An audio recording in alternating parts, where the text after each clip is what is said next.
Samantala, 24 oras na pong bukas ang mga tindahan ng paputok sa Bocaue, Bulacan, isang araw bago ang pagsalubong sa bagong taon. Nagmahal na rin ang presyo ng mga paputok. Tiniyak naman ng mga otoridad ang kaligtasan ng mga mamimili doon.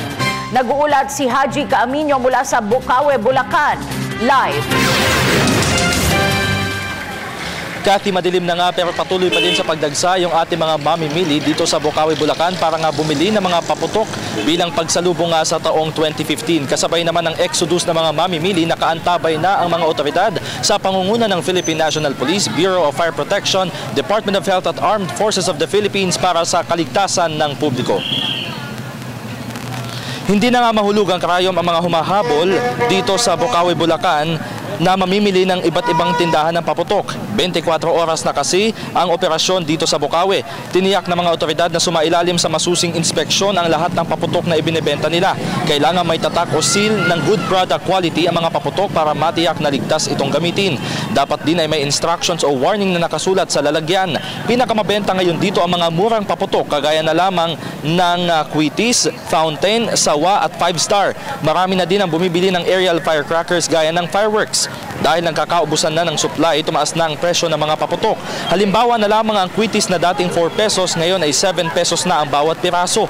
Ang bawat balot naman ng 5-star ay 300 to 350 pesos na mula sa dating 250 pesos. Ang Sawa o yung parang Judas Belt ay 350 pesos na rin.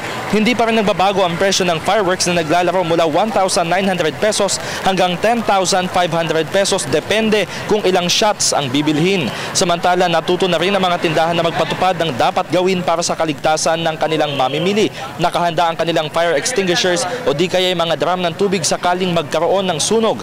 Bawal manigarilyo sa paligid ng mga tindahan. Bawal din mag-testing ng mga paputok dahil posible din itong magsimula ng sunog.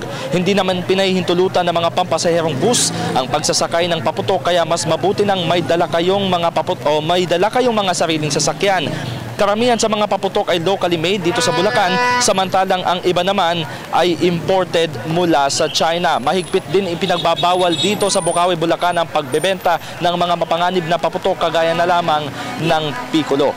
Samantala, Kathy, aminado naman yung mga nakausap natin mga tindera ng paputok dito sa Bocaue na sa ngayon ay medyo humina yung kanilang bentahan ng paputok dahil na rin nga yan sa mga kampanyang isinasagawa ng Department of Health at maliban pa nga riyan ay takot na din ang publiko sa pagpapaputok. Gayunman, marami pa din naman nila yung bumibili sa kanila sa kabila ng pagsulpot ng mga alternatibong pampaingay tuwing sasalubungin ang bagong taon, kagaya na lamang ng mga torotot. Samantala, silipin naman natin ang sitwasyon ng trapiko dito sa aking likuran. Ito yung kahabaan ng Governor Halili Avenue dito sa Bocaue sa mga patungo po ng Santa Maria, Bulacan. Makikita naman po natin dahil dalawang linya lamang po itong kalsada dito, talaga pong nagkakaroon ng pagsisikip sa daloy ng mga sasakyan dahil na rin sa volume ng mga sasakyan at hindi lamang yon, pati yung mga taong namimili ng mga paputok. Samantala, ito naman pong nakikita ninyo sa aking likuran na mga taong namimili ng paputok sa ngayon, hindi pa po yan yung marami na mga namimili ng paputok sapagkat naroon po sa kabilang banda o sa kabilang bahagi ng Bocaue,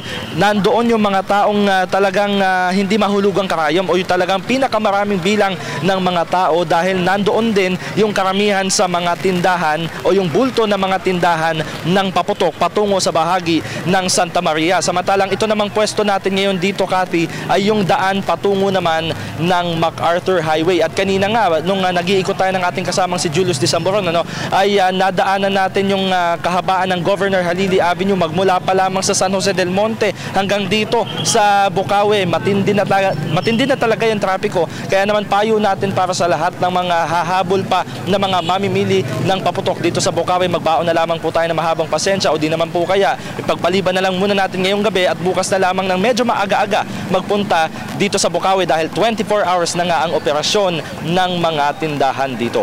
Kasama pa din sina Dante Morada at ang buong puwersa ng Unit 4 mula dito sa Bocaue, Bulacan para sa Telebisyon ng Bayan, Haji Caaminio. Maraming salamat kasamang Haji Caaminio.